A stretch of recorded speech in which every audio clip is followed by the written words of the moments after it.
Good morning, my family. It is actually early. Again, everybody is off to work, the kids are off to school, and I'm here in the homestead kitchen. First, having my coffee, listening to that peace and quiet, and spending some time with you. I got a busy schedule this week. I have still yet all these peppers I have to chop up. These are what left. I did my first round, and they're in the freezer, of the bell peppers. Since this heat and everything, the peppers seem to be still producing, so I had to get out there over the weekend and start cutting peppers. So they're up in the freezer, and then what I'm left is poblanos and a couple pepperoncinis and some jalapenos. Now, our poblanos didn't get very big. As you can see, they're not really stuffable. However, I did go and search some recipes on how to use these poblanos, and there were, to my surprise, many different recipes that I can make, from casseroles to a dip to, yeah, y'all. So I'm gonna end up taking these, half of these poblanos are gonna be sliced, the other half are going to be chopped, and I'll be using them in a variety of different meals. So these are not going to go to waste. I have a couple pimentos, and I'm getting ready to make some homemade pimento cheese, so I'm probably going to use these too, only they're not pickled. So we have these to do. But today's video, honestly, I was supposed to do it yesterday. I actually did do this yesterday. Let me put these up right quick. I actually managed to make the gnocchi video yesterday, and when I went to go look for it nonchalantly in my photos, again, it was gone. It disappeared. So I had to do some, I'm using two different phones. I have my main now, my new main one, and so I'm using my old one strictly for making these videos. So what I ended up doing is pretty much deleting everything off this one we are using now, so that I can do strictly videos off of this phone, and I'm okay with that. So since then, I'm not going to get fretting over it. I did make my first batch, and let me show you what I ended up doing with them. Okay, so if you're stocking for the winter, and we're not done, this video is going to be all about pumpkin gnocchi. Now, these were frozen from yesterday's segment. However, I'm going to do another one. And the reason I'm going to do another one is I could fill this bag up, and this will probably last me most of the winter, because I don't eat a whole lot of them. But I will tell you, they were absolutely amazing. Then those pomegranates that I showed you yesterday, what we ended up doing with them, we made a beautiful salad. And so I took the pomegranates. I never knew you can actually do this, but I froze them. So now I have pomegranates in my freezer, which is going to be amazing. Now I get my hands on some more, I will probably break them down, clean the seeds. And I also learned something else, quick tip. When taking pomegranates out of its casing, it can be really messy. You can get stained up, your fingers get stained, but I found an easy way of doing this, a gentle way actually. I'm very gentle in how I do it, but I actually do mine underwater. And I put them in a bowl. I get a bowl with some water in it, and I will break my segments on my pomegranates, very gently pull them out of their casing. Anything that comes to the top, the light papered stuff, it floats to the top, so I could take a strainer or whatever, and I could just scrape the top of it, take these, dry them off, and then I'll put them in a freezer bag and put them in my freezer. Y'all, I did not know I could do this, and that means I can enjoy pomegranates in my salads and stuff like that throughout the winter. That's a game changer, and it's absolutely amazing. So I get the health benefits of a pomegranate at the same time. So that was pretty cool. Gnocchi. Gnocchi, a bit of a history on gnocchi. Gnocchi was one that back in the days of the Depression was a pasta form used in many families because it was inexpensive to make and it filled your belly. It's basically just potatoes, flour, and egg, and a little bit of salt. So, although we're going to dress ours up because we are actually making pumpkin gnocchi, something that is good flavor for October. I had tried these and they, oh my goodness, are amazing. So that's why I don't mind doing this again, and I don't mind having them for the winter pumpkin flavored as well. So, and I served it with a butter sage sauce. Wow. So that's the way I'm going to show you is how to make pumpkin gnocchi. Again, gnocchi is an inexpensive thing, y'all, and it is something that for those of you who can have it, this will go a long way in your family. You really don't need a whole lot. According to what I understood, a complete serving is about a cup's worth. Now, I did not actually eat a whole cup yesterday. I might have used a half a cup, but it was enough that it filled me up. Between the pheasant, a half a cup of my gnocchi, and a side salad with the pomegranate dressing, it was very filling and very fulfilling meal. So, and my husband, now we tested him yesterday. Now, mind you, he is on diabetic medication called Farxiga, I think it is, or something like that. Unfortunately, we can't take him off of that because they are using it for his heart condition. That's beside the point. We're not talking about it. But he still has to watch what he eats. Because as we found out with that restaurant, he can still get sugar spikes. So we tested him yesterday. We are leaning more towards a Mediterranean lifestyle with him to help him maintain, yet he still has to be low carb due to the fact is carbs for him is like cane sugar. It goes straight to his blood.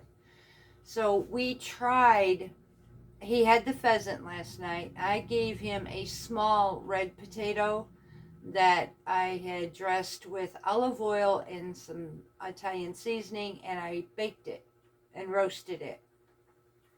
So he had that small potato, the whole thing, roasted, the pheasant, and then he had his side salad, the same as me, a few pieces of pomegranate, and then the pomegranate dressing. Now, normally we keep his blood sugar 2 hours after a meal, about 120. Now, to our surprise, they do say that under 140 for a diabetic, you're good. Now, we don't like to go that high, but it's an allowance we know is okay, and he is perfectly safe 2 hours after a meal. To our surprise, that meal, his blood sugar was 135. So, y'all, that was a game changer for him. He got to enjoy a potato for the first time in a year. And he had all natural, no sugar added, salad dressing made from pomegranates, which was very healthful benefits to him, along with a couple pieces of the pomegranate seeds. So he was really tickled that he got to enjoy a meal like that, and it did not spike him like crazy. I am learning how to be able to introduce Mediterranean to him, small portion wise, and yet his blood sugar A1C, again, we went through his medical stuff, and he has a couple, just like me, of a little bit high levels on his list, but it wasn't to the point where the doctors were majorly concerned. His A1C is 5.4, which is absolutely amazing. That's a normal level for a type 2 diabetic, actually. It's for somebody like me. So that was absolutely amazing. And he has had oatmeal for breakfast, but he takes small portions and it's satisfying to him. Now, we still make low carb desserts and all that for him because, again, we will not touch or use cane sugar with him. Nothing like that. We can't. We won't. So, but we are introducing more of the Mediterranean life to him. So we are perfectly happy with doing this. I did not fret over his meter. And so we're going to see where life takes us. But these are just a few things that we're testing out and something you may consider. Maybe it was the way it was cooked, or, you know, maybe it's the way the all naturals are coming out better. I don't know, but it's working.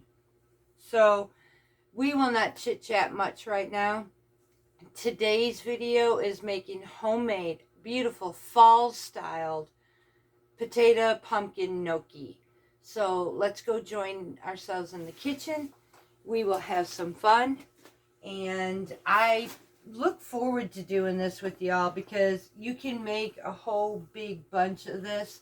And when I found out you can actually freeze it, that was a game changer. So you can literally make this with your family and then freeze them and take them out during the winter. So that's something you can stock up on. As far as a pasta wise, it's inexpensive. I know you can buy it inexpensive at the store, but it's starting to, everything is climbing.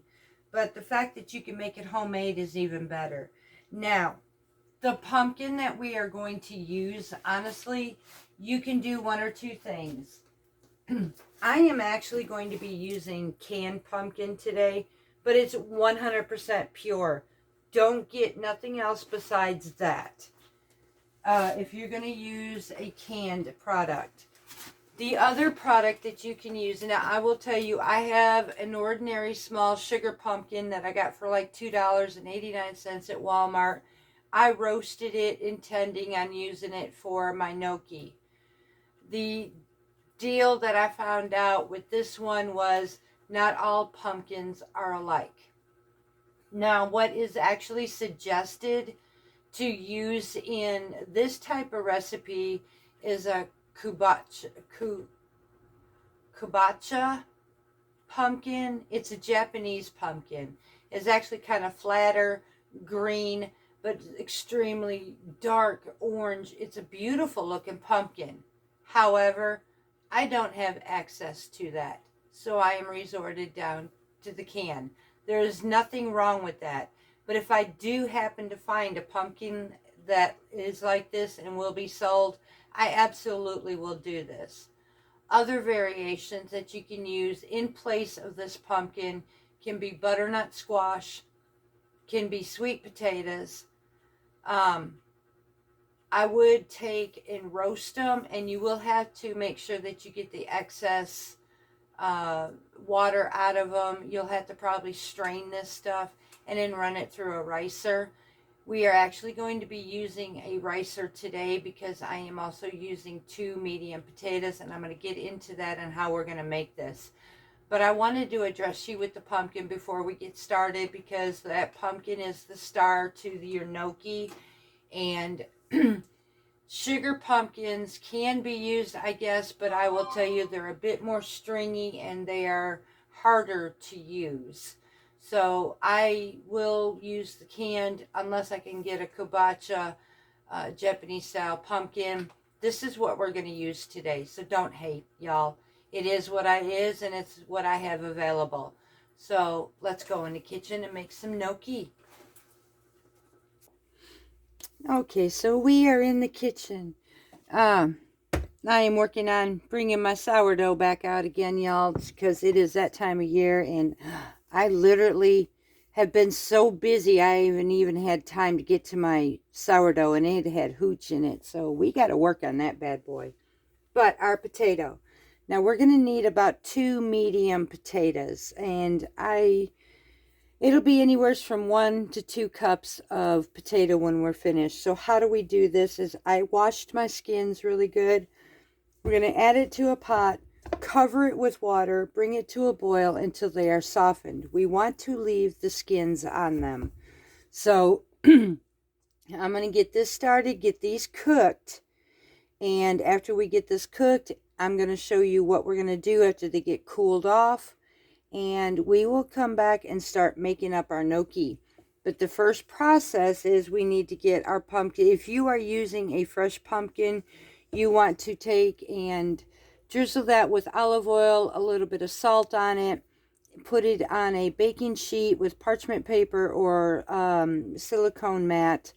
Bake it at about 350 degrees until it is soft. Once it is soft, you will pull it out of your oven, let it cool off some. You will scrape out your pulp, strain it so that all liquid goes into a bowl and separates from your pumpkin. And then you will want to use a rice press or a ricer. And I will show you what that is and how we're going to use it. So after that, you want to cook your potatoes. So you might want to do that at the same time. So I'm going to go ahead and get these potatoes done. And once we get these finished, we will be back to make up our ingredients. Okay, y'all, so our potatoes have now been cooked and cooled. I'm going to now use my potato ricer, and we are going to rice these potatoes. I'm going to break this down so it will fit inside of this unit.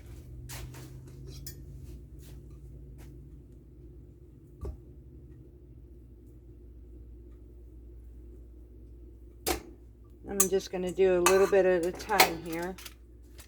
We're going to take it and pop it inside this bowl. Just like so. And this just ensures that it's a fine texture to work with. And we're going to go ahead and put this other one in here along with all these other pieces.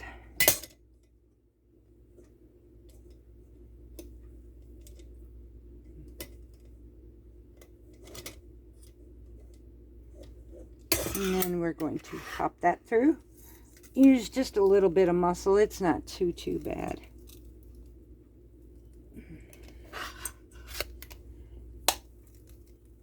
And there we go.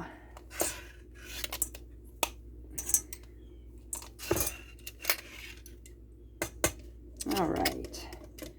So there's our potatoes for our gnocchi. Go ahead and get this set aside for us.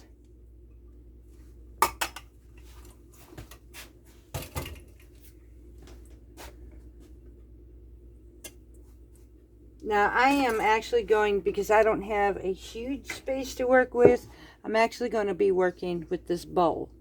And so let me bring this over so you can see it a little better. There we go. So now what we're going to do in our recipe,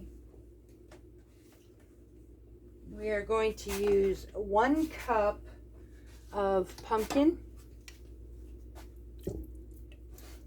Now this, remember, is my canned pumpkin, because I don't have a kabocha Japanese pumpkin. I'm having to use the can. Like I said, I did try the sugar, and now butternut would have worked as well too, but unfortunately I don't have that, so I'm using what I have, y'all. And that's basically what this is. It's just using what we have. So there's our 1 cup of pumpkin. I am going to also use this because I'm going to be stirring it at first with a spatula before we move on with our hands. Now I'm going to add our potatoes to this.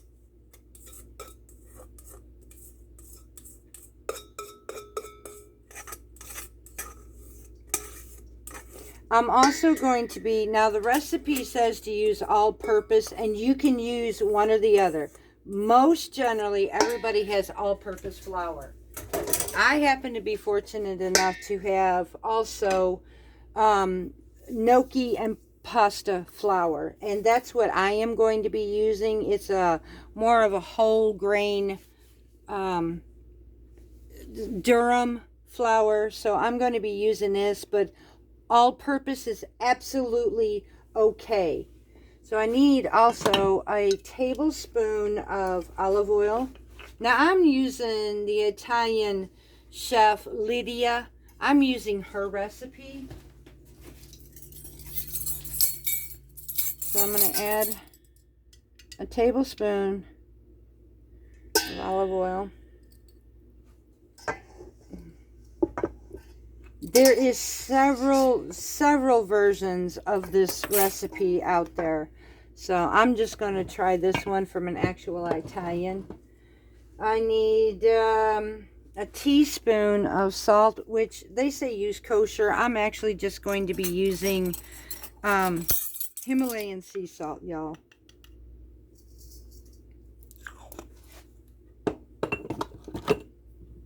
I need a 1/4 cup of Parmesan cheese, some nutmeg, and some cinnamon, and I will be right back. Okay, so I'm going to be using my 1/4 cup of Parmesan. You do not want to overpower the flavor of your pumpkin with the cheese, so because you want that pumpkin-y flavor. So I may even choose to do a little less than that. That was a big old clump that would finish this off, so no, there's a 1/4. And I'm going to use a 1/4 teaspoon each of nutmeg and cinnamon, just to give it kind of that fall flavor to our gnocchi. Believe it or not, people would think that that is more for a dessert, but it actually pairs very well with this gnocchi. Like I said, I did try it with sage butter. Y'all, it was absolutely amazing.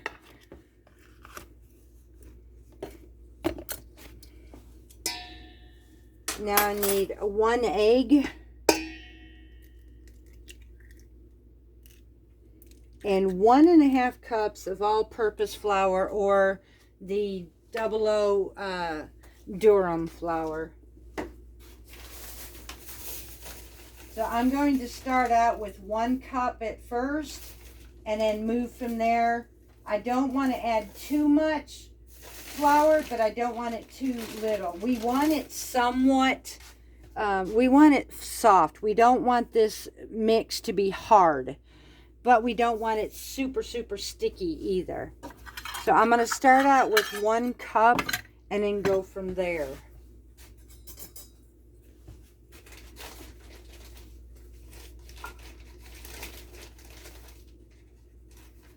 And we definitely will be using this to flour our boards and all too. So there's our mix. Now we're going to mix this all together before I put my hands in here and mix this up.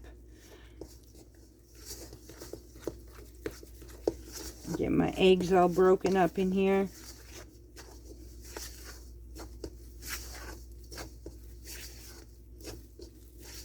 Oh yeah, we're definitely going to need that other ½ cup. So we're going to go ahead and do that right now. I can see just by the texture alone, it's soft, but it's actually too soft. So we're going to go ahead and put that second half.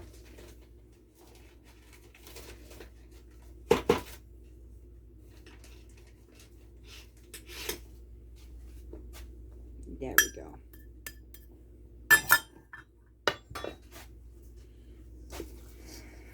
All right.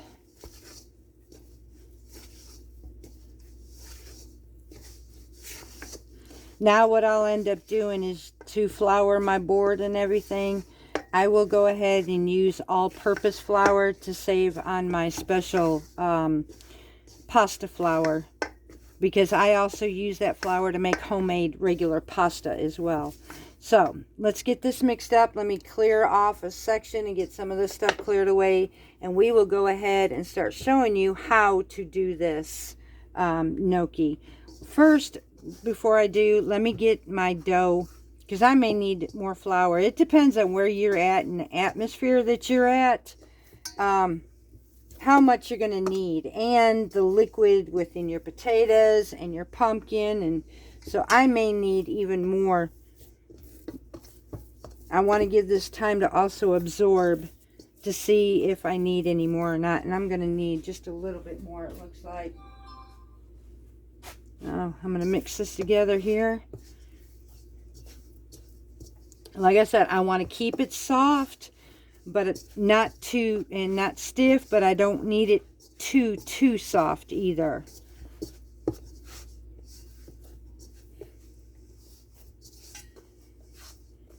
Yeah, this is coming out nicely.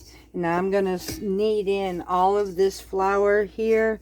Then we're going to set into a ball and let this rest till it absorbs all of its flour that was kneaded in it. And then we will come back with the shaping after that. So I'm going to just lightly, I'm not being super rough with the kneading on this. It's not like bread, so we definitely don't want to have to do that like that. It is slightly sticky, but not major.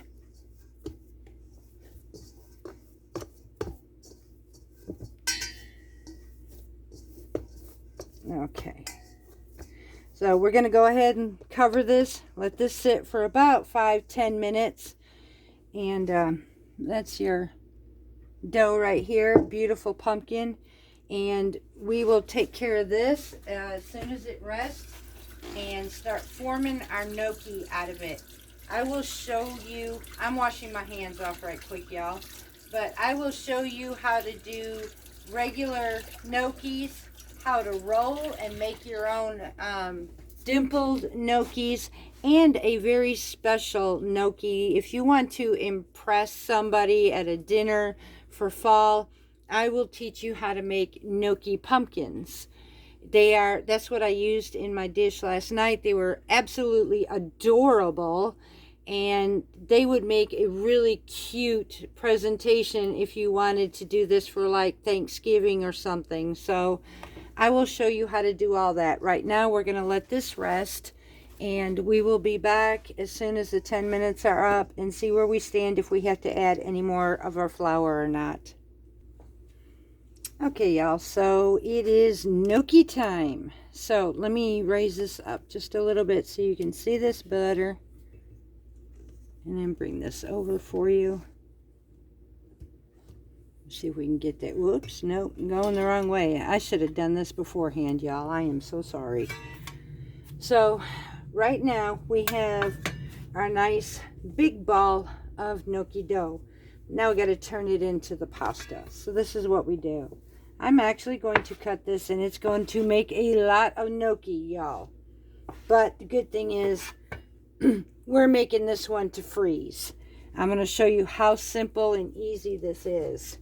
And making gnocchi isn't like other pasta where it's a little bit more detailed in work and kneading. It really doesn't take a whole lot of time. You can simplify this as much as you want, honestly. So at this point, I want to take just a quarter. I'm going to cover the rest of those so they don't dry out. Now, once you make the gnocchi, it doesn't matter, but I don't want to dry out my dough. So now I'm going to take my gnocchi dough, and I'm using all-purpose flour to use it for my board. I'm going to roll it out into a nice long log. However, I'm going to cut mine in half because I don't have a huge space. So I'm going to work, mine will take a little longer than somebody who's got a great big place to work with. I'm just going to actually just sit here and from the center roll out until I get about a 1-inch, half-inch roll. Rounded, that is, roll.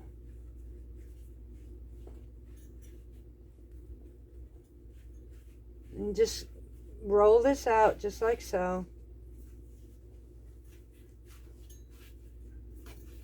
Now I'll show you how to make just a simple pillows. And then, now I do not own the wooden gnocchi mold yet. I will. That is on my wish list and on my future list, actually, to own that. But in the meantime, an ordinary fork will work, and I'm going to show you how to do that as well. And see, even this is, half of it was still too long. So I'm going to put this in here. So I can cut this in half, set that piece aside, and work on this one.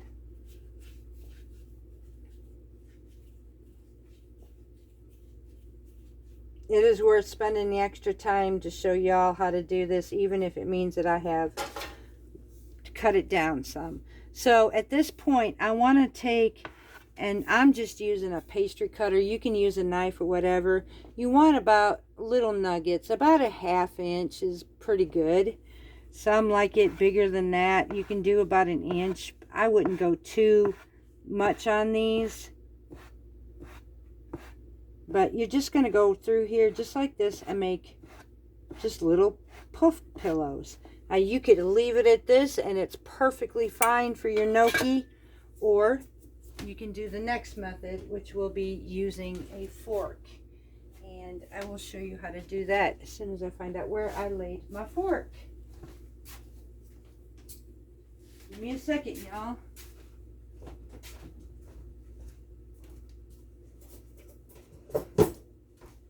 So with our floured gnocchi, we'll take an ordinary fork just like this. Make sure you've got enough flour on this so it doesn't stick. Use your thumb as a guide lightly and just roll it on the top and then pop it off. Just like that. And it makes your indentations like so. Another way is you can just take your pillows just like this, pop your fork on top, and you have a flat kind of ridged gnocchi. Either way this goes, that's all it takes. So I'm just going to roll mine a little bit, pop it up here. Now I am going to take, I have a cookie sheet that I am lightly brushing with all-purpose flour. I'll show you here. And the reason for it is I'm just going to, in a single layer, after making my gnocchi, lay them on this pan, because that's what's going to go in the freezer, because I am going to par freeze these. You want to make sure that they're partially frozen so they don't stick together. And you can put them in your freezer bags and take out your portion that you need for that day. So I'm just going to go ahead and just continue to roll these like this. Just like so. And when it comes time to cooking them, all you want to do is just bring them out, defrost them, and proceed to cook as normal, basically. I actually do kind of wish I had the wooden mold, but this fork works okay.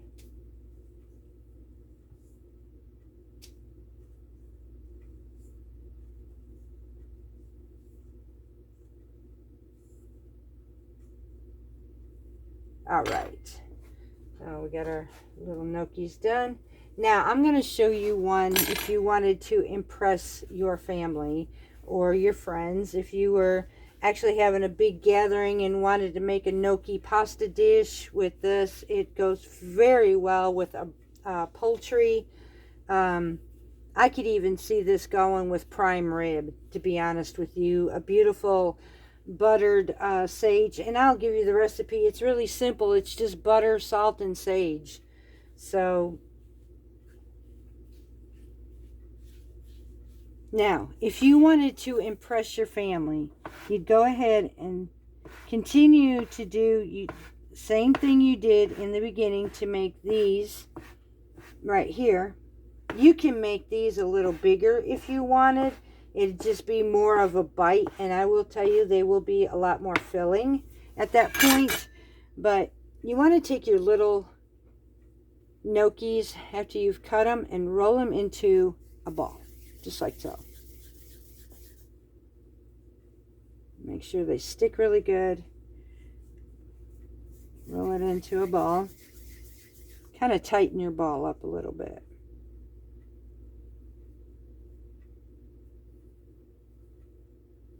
My hands are floured, so it makes it hard to tighten up that ball. There we go. And then take your knife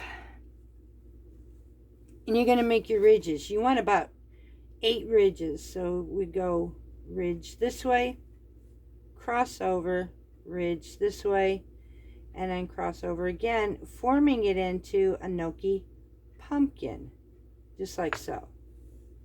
Then you can pop it in there. See that little cute little pumpkin right there, y'all? How cute is that?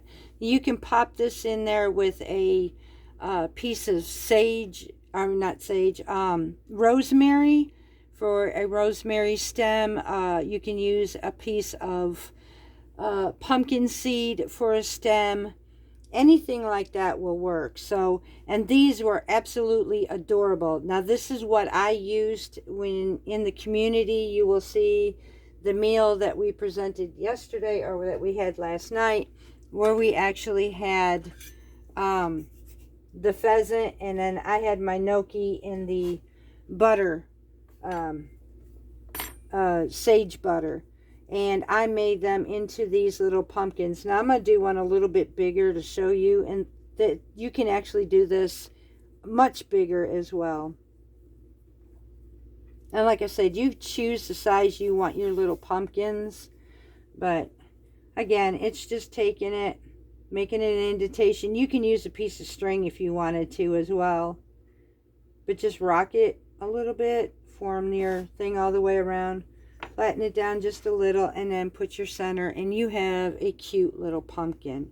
So I don't want to do pumpkins right now. I'm just going to keep them all gnocchi sizes, but that's a way of entertaining that was super cute. And I really liked that, though. It was nice,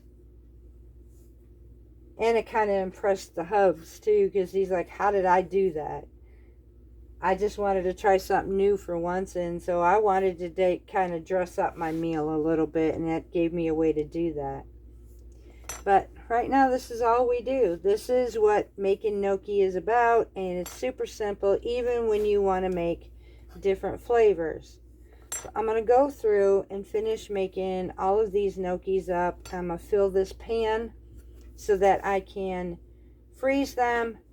Once I get this pan loaded, I will come back and we will continue on to the rest of this video and tell you what the upcoming video is going to be about, since it is also football season, y'all. So give me a chance to make all these up, because we got quite a bit of gnocchi to make, and we will be right back with you. Okay, my family, so we are now set. My pan is completely full. As you can see, each little gnocchi bite is covered in flour. And now we're going to put this in the freezer for about an hour or two to pre-freeze them. I have them designed with the fork and just plain pillows. So now I do have some other dough left, and I wanted to show you this. If you did not want to go ahead and pre-cut and just have it ready to cook, then there is another option if you wanted to, and that option would be to take this piece of your dough, make sure it's floured really well so it does not stick all the way around it. Now I have this on saran wrap. Now I'm going to wrap this in my saran wrap, a nice tight roll, as if I was going to turn around and rest it in the refrigerator. Just bring that around, just like that. Make a little package, and then I am going to stick this inside of a freezer bag that is labeled my gnocchi dough. I'm going to put this in here, seal this off, and now this is going straight in the freezer. Now, when you go to use this dough, you want to make sure that it's at room temperature and completely defrosted. And then you'll have to work, if it needs flour and that, you'll have to knead it in there to get the consistency that we want for that soft, yet pasta dough like we've been working with here. So that is another way of being able to freeze gnocchi. So I'm hoping right now that you enjoy this. Let me get to put these in the freezer, and I will be right back with you. And that's it, y'all. That's how to make homemade gnocchi. And other ways of preserving it so you can make a good amount for the winter, stock it up for your family. Spend a weekend making gnocchi, spend an hour or two putting them in the freezer, pre-freezing them, bag them up, freeze them, and then you have a easy, already done pasta that is so simple. And how you cook them is you just want to bring your salt water, uh, bring your water up to a boil, sprinkle it with kosher salt. Once you get it to that point, you don't want to put crevices in the bottom of your pan, so make sure your water is partially boiling. I would then add my salt, wait till it dissolves, add my gnocchi. Now, once you see your gnocchi going from the bottom of your pan floating on the top, when they start floating on the top, your gnocchi is finished. Take and strain them out and enjoy them in your favorite sauce. You can actually do this recipe without the pumpkin and just do regular potatoes as well. Potato gnocchi is known everywhere. So, like I said, it is inexpensive. Potatoes, well, usually potatoes are inexpensive. So, I am actually doing this so that I can enjoy a gnocchi every once in a while throughout this winter. Now, upcoming video, snacks. This is football season, and for some of us, we like to do some tailgating every once in a while, or we just like to have an all-natural snack without all the preservatives, junk, and artificial flavoring and coloring in our packages. So I happen to love tortillas.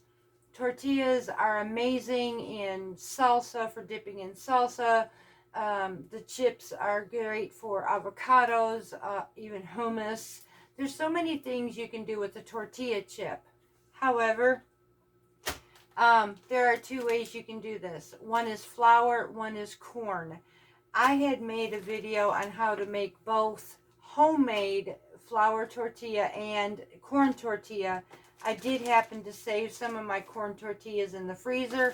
I am now actually going to turn these into corn tortilla chips.